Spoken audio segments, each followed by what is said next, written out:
What's up and welcome back. Thanks for subscribing and hitting me back for this Talking Emmys Best Actor in a Limited Series. I've done every category so far, drama, comedy, and now I'm working my way through limited, so stick with me. Click that subscribe button. I'm super invested in this category. Definitely with the nominations. There are two performances that hit me last year that I'm not only am I really rooting for, I really, one of them has to win. Otherwise, I won't be happy. If Evan Peters takes this category, I'm going to break my TV set. Yesterday, I've already talked about how much I dislike the idea that Monster exists and that that's entertainment. And even though families were like, no, please don't make this, they did it anyway. And now we're like, yes, give it awards. It's amazing.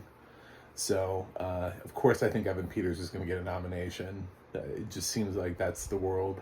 I don't pick people for nominations just because I personally like their performance. I pick them based on, do I think they will be nominated? And yes, I sadly think Evan Peters and Monster will be nominated.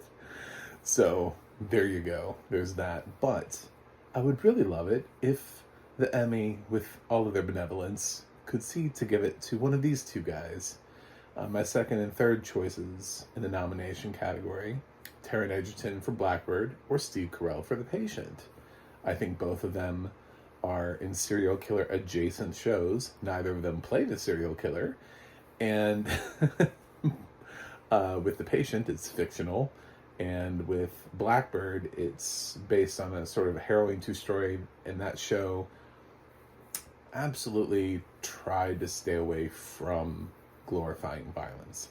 That show was all about this guy that was sent in and what he was able to do and how he was able to do it and get this information and find closure for these families.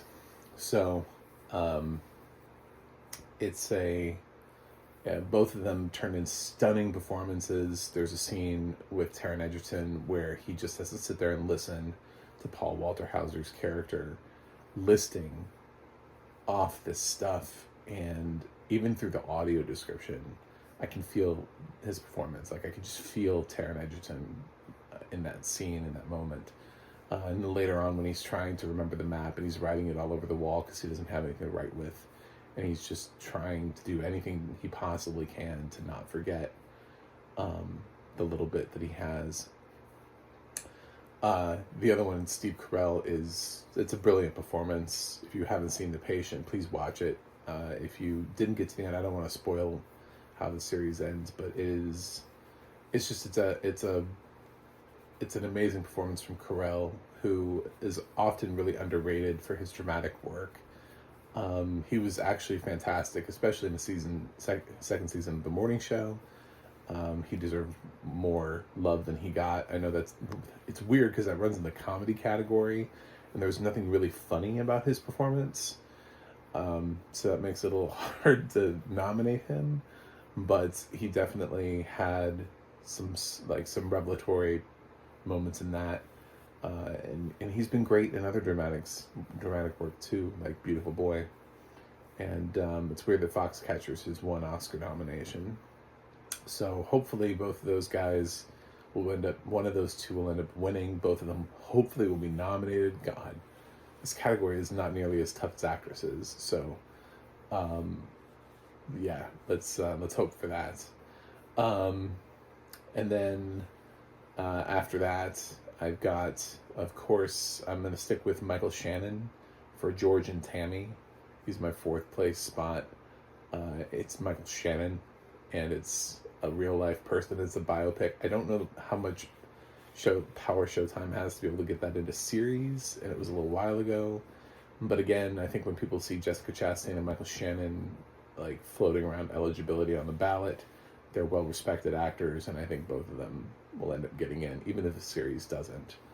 I don't think it needs a series nomination. It just needs two leading actor nominations. Coming up, number 5 on my list is Steven Yeun for Beef. I think the Oscar nominee, is also going to get his Emmy nomination for Beef. It's kind of a shame he never got one for playing Glenn on The Walking Dead.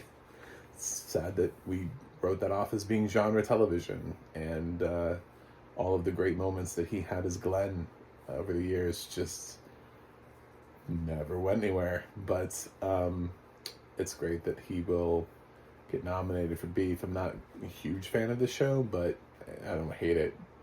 I don't know that it would make my list.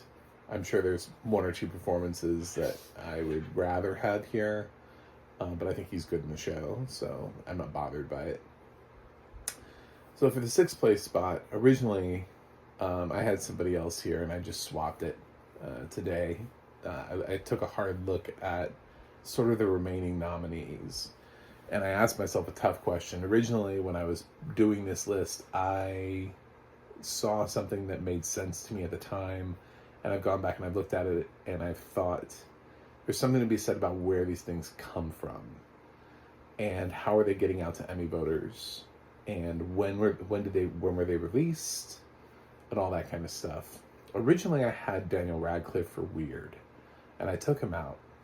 And the reason is, I don't know how competitive movies are against limited series anymore. And this is technically a comedy, which makes it really different than anything else. It's not really a dramatic biopic. It was well received. It was pretty well liked. But it's also Roku. Now, I don't know that Roku can campaign to a lead actor nomination.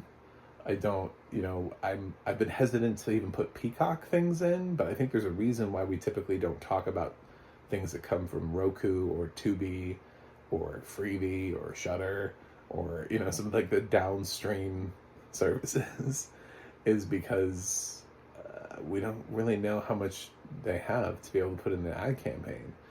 There was that whole Oscar conversation about To Leslie, that it's, had its campaign not launched the way that it did, it would never have had a shot, because it didn't have a distributor that was going to launch the campaign for it. It didn't have the money to be able to compete against everybody else. And when you're competing for the 6th slot against people like Woody Harrelson from White House Plumbers, when you're competing against I don't know, a whole bunch of other people I don't think are actually going to get nominated, but you're competing against them. A lot of them are just because I don't think they're going to get nominated because I don't think anybody knows who they are. Like Emily Blunt's co-star in The English, for example. I don't think anybody knows who that is. So I think she's the star. I don't think he'll get nominated. He had a ton of screen time. He's just not going to get nominated. So yeah, there's some stuff. Ben Whishaw was in something called This Is Going to Hurt. I didn't even remember it. I'm sure I saw it. I'm sure I watched at least one episode of it. I couldn't even tell you what service it's from. I don't know if it's Showtime or HBO. Got nothing. I got nothing on that. I actually really liked Bobby Cannavale's performance in The Watcher. I thought he was one of the better things about that show. But do I think they're going to pull off a nomination for both Monster and The Watcher? I mean, that would be one hell of a coup for Ryan Murphy, but I don't know. I don't think so. It just doesn't feel like the thing that's going to happen. But I suppose the one, and there's nothing really from movies. I suppose Bryan Cranston from Jerry and Marge Go Large, if that film ends up going anywhere, maybe. But I didn't even really consider Annette Bening because her category was too stacked for lead actress. So I don't know why Bryan Cranston would get in. It's tough to look at the films this year because so many of them are just, their genres are weird. If you look at Gold Derby, they're tracking whether or not Rob Lowe from Doggone will get nominated. Listen, if Rob Lowe from Doggone gets nominated, the Emmys themselves, they'll cancel. They'll just be like, whoops, no. We've reached our end game, guys. It's been fun. It's been real fun. Um, I think there's some people who could have been contenders, but I think they're being run in supporting. Liev Schreiber for A Small Light is apparently running in supporting, which is, I'm fine with that, but he would have had a much better shot in lead considering the lack of nominees. I don't know that Kumail Nanjiani is going to get nominated for Welcome to Chippendales. I think he has a shot. I think it's not Hulu's priority. And I think they're looking at some other shows that seem to be getting a little bit more critical acclaim and attraction. Technically, Steve Carell's performance from The Patient, because that show, while it's FX on Hulu, it's Hulu. It was never on FX. It never went to the actual cable network. So that feels like a nomination for them. So with all that being said, I left Daniel Radcliffe out. And I went ahead and I put in Jesse Eisenberg for Fleischman's in Trouble. I think he's probably the 6th place spot. I think what he did, it's a very Jesse Eisenberg performance. That's the only thing that concerns me, is that if we're talking about, a voting body that loves acting, just straight up acting, then maybe somebody like Kumail Nanjiani has a better shot. But actually the one that I think is sort of the dark horse here is Sam Claflin for Daisy Jones and Six. If it ends up that Daniel Radcliffe can't get his way into the category like I'm predicting, and it's not Jesse Eisenberg, I kind of wonder how much did they like Daisy Jones and the Six? Because if they liked it enough, Sam Claflin is in that. I mean, he's all over that show. So, a rising tide lifts all boats. I think that it's possible that Sam Claflin could surprise in this category. I've looked at all the other nominees, and I don't really see it there. I don't see Ewan McGregor for Obi-Wan. I really didn't even realize. I thought that was last year. I really didn't realize that was this year. I've looked at some of the other shows, and I don't see a path to victory for most of the other nominees.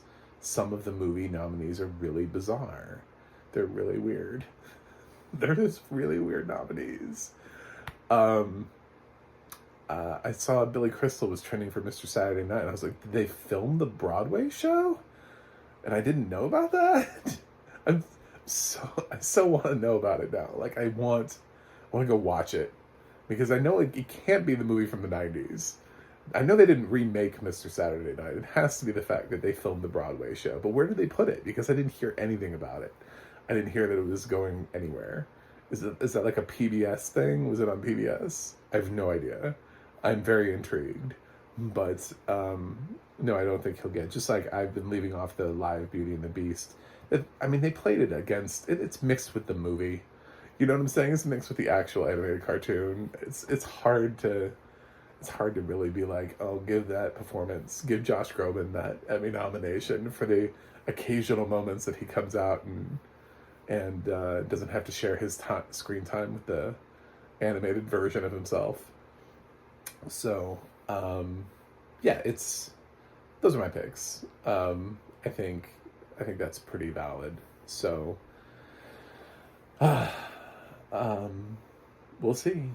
This will be the real test of Roku. I mean, they have not had a single thing remotely as strong as Daniel Radcliffe and Weird. So, I think it's a lot easier for them to get it in film than they are to get an actual actor into a category where all of these other people are trying to get nominees in.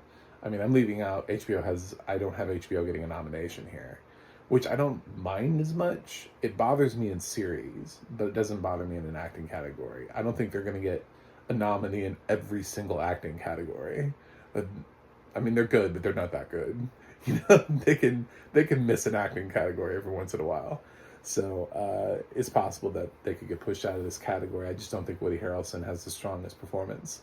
So in that show, he's not what you walk away from White House Plumbers going, oh, that was a great Woody Harrelson. No, it's Liddy is the that's the performance that people remember. So Anyway, thanks for watching. Thanks for subscribing. I will be talking about supporting actress in a limited series tomorrow, so stick with me on that. And I will see you guys on the other side.